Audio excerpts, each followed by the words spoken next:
Welcome, I'm Kinetic Symphony. This is Dave. I hunt down and report on weird and true mysterious stories, from glitches to the supernatural.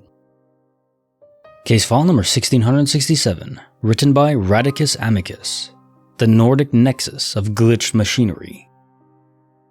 I am from Finland, and that's also where these things I'm about to describe to you happened. This was some years ago, pre-smartphone GPS era. It was the end of summer and myself and two friends were on a camping trip way up in the north, in Lapland. The mosquito season was over, and the weather was cooling down in anticipation of the coming fall. The three of us had packed food and gear for a 10-day trek. The car we arrived in had been left at the parking lot of a visitor center. This happened within the premises of the Urho Kekkonen National Park, a 985 square mile stretch of wilderness near the Russian border. The terrain there varies greatly, from treeless and semi-mountainous to a dense forest of spruce and pine and dwarf birch. There are lots of swamps. Seeing reindeer is not uncommon, and some nights you might hear wolves in the distance. You can run into a bear or a wolverine in this place, but of course normally they avoid people.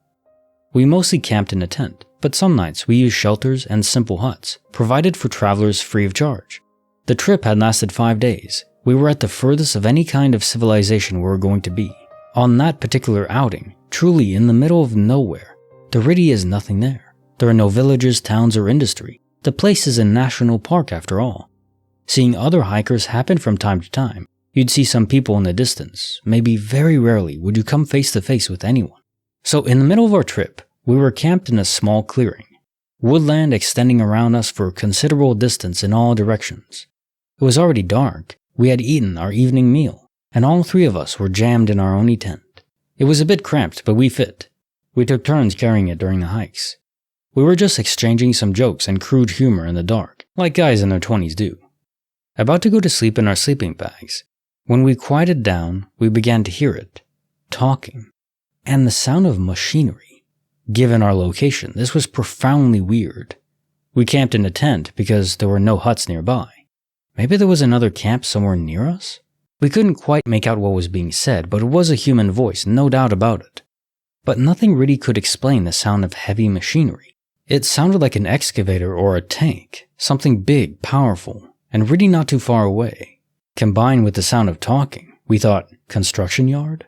But at that time of night, in an unpopulated, protected nature reserve?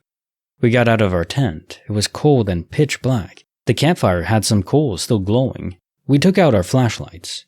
My two buddies have always been a lot braver than me. The sound was clearly coming from the north, maybe half a kilometer away. We thought the construction might be going on behind a small hill some distance away. We could see no lights or anything. We still could not make out what was being said. The speaking-like voice was monotonous, and it was impossible to even say what language was being used. Still, sounded a lot like a person speaking though. You may be aware of the sort of spooky phenomenon of hearing a human voice in static. Maybe you've used a blow dryer and been sure someone is talking. Turn it off and it was just something the brain tried to interpret from the steady hum. Maybe it was some sort of like that. It's hard to explain. The machinery-like sound continued, not loud, but you could sort of make out the powerful engine, at times accelerating, adding power, at times idle. My two friends resolved to go find out what was going on. We put our warm clothes back on, donned boots, and I sat next to the dying fire, adding some more wood to it. I would stay at camp while my buddies left to check out this mystery construction yard, in the middle of nowhere in the Lapland woods. So there I sat. The guys took out their maps, took a compass heading, and left, and I could hear them make their way through the forest, see the light from their flashlights. Then they were gone. The weird sounds continued, unaltered. They were gone 15 minutes, then maybe 30. Then the better part of an hour. It was odd, judging by the volume of the sound. They should have reached it, checked it out, and been back already. I added more firewood, and tried to make out what the person talking was saying, but it was too tiny and obscure. The guys had been away for over 2 hours. I figured they had stayed for coffee with the construction guys or something.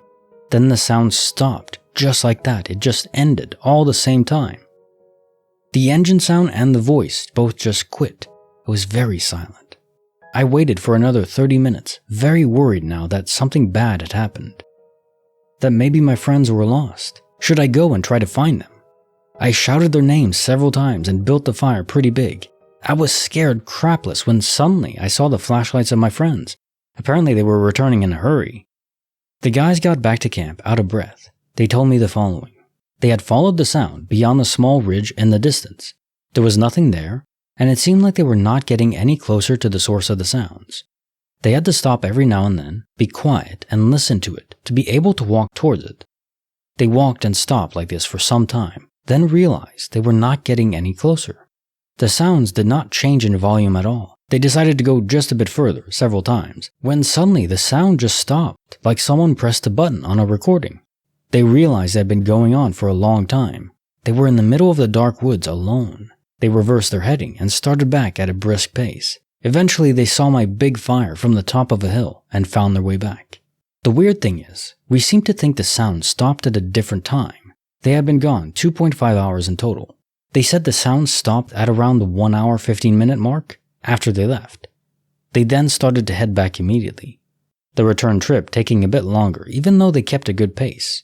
They apparently wandered around a bit. For me, the sound stopped at the 2 hour mark, just 30 minutes before they returned.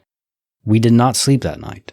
Nothing more happened on that trip, and we never found out what the weird construction yard-like sound was about. We then returned to the park's visitor center some 5 days later. We asked around, but no one knew of any ongoing construction taking place in the whole national park area. Case file 1667. The Nordic Nexus of glitched machinery. So are there any trains that intersect into this national park, perhaps close to where you were? Sometimes loud sounds, can bounce off the atmosphere itself. So it kinda sounds like it's coming from everywhere. Maybe there's a discernible direction it's coming from, but it would be potentially very far away. Now, if there's no trains, I don't know. The voices also add to a strange mix there. You could say multiverse sight, but that is interesting given my theory on multiverse sight is it only intersects with universes that are very close to our own, almost right on top of each other. Now, maybe there's hundreds or thousands depending on the dimensional, configurations of the multiverse ocean, which are unknowable. But even if we assume that, that's not a lot of variation, thousands, even millions. Doesn't seem like it would lend itself to this national park being a construction site. So, I don't know, maybe it's not, maybe it's aliens actually. One of the few times that I'm pretty confident saying that's a strong possibility. It would also explain why the voices heard didn't sound quite right. Maybe the language spoken is not one of our own. Of course, it doesn't really explain what they're doing there. Are they mining for resources in a distant place where they'd presume no humans would be? I mean, that's not entirely out of the realm of possibility. If aliens are here, they had to travel so far to get here, well, that takes a long time.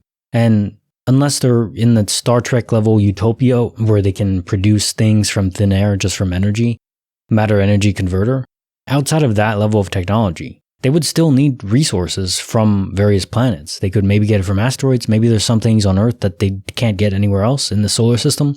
And this is also assuming they don't have extremely faster than light travel, which, to my understanding, just doesn't work. Because if you go faster than light, you're also going faster than time itself. You could go back in time and nothing would really make sense. Because every frame of reference has its own time clock. There's no universal time. Which I won't go far into because it's just mind-blowing and insane. Assuming they're limited to the speed of light, which is a strong assumption. Even in our own solar system, gathering resources would take time. So that is a possibility. They might just be here like a cosmic gas station, trying to gather some resources to continue their journey. Or just to stay in orbit and observe us. Now time for the quote of the day. I had an experience. I can't prove it. I can't even explain it. But everything that I know as a human being, everything that I am, tells me that it was real. I was given something wonderful, something that changed me forever, a vision of the universe that tells us undeniably how tiny and insignificant and how rare and precious we all are. A vision that tells us that we belong to something that is greater than ourselves, that we are not, that none of us are alone. Dr. Ellie Arroway, Contact. Boy, I do love that movie, and quotes like this are why. You get so much revelation into the inside of what it is to be a human being. Now, we don't know for sure that aliens exist, but assuming they do, It's not just about the size of the universe anymore. You can already feel small or insignificant in that context. But if there are aliens out there that are millions of years ahead of us, it's hard not to feel small compared to that. Not just in size, but in intellect and knowledge, in power and mastery over the universe itself. That would excite me, because it's not really about being a god. It's not, I'm not alive to be the best person in the universe or the best living entity. It would be fun to be a superhero, but that's not really the human experience, is it? We are small and contained, but within that containment have so much potential to learn and experience this universe that is just open and practically infinite, if not actually infinite. And the possibility of making first contact with an alien species. I really hope it isn't the case that aliens are here, but they've only contacted our governments. The governments are fearful that people would panic, so they don't make that known to all of humanity. It's like in the movie Arrival, where the aliens just show up in ships that you can't hide that from people, so everyone knows. And then people riot and panic, and the Dow Jones drops 20,000 points or something like, Would we react that way? Maybe. Sadly. But I like to think that we wouldn't. At least enough people wouldn't. That we could stabilize in time. So it would be worth the pain of knowing. Okay, like the video, subscribe, hit the bell. Kinetic Symphony signing off.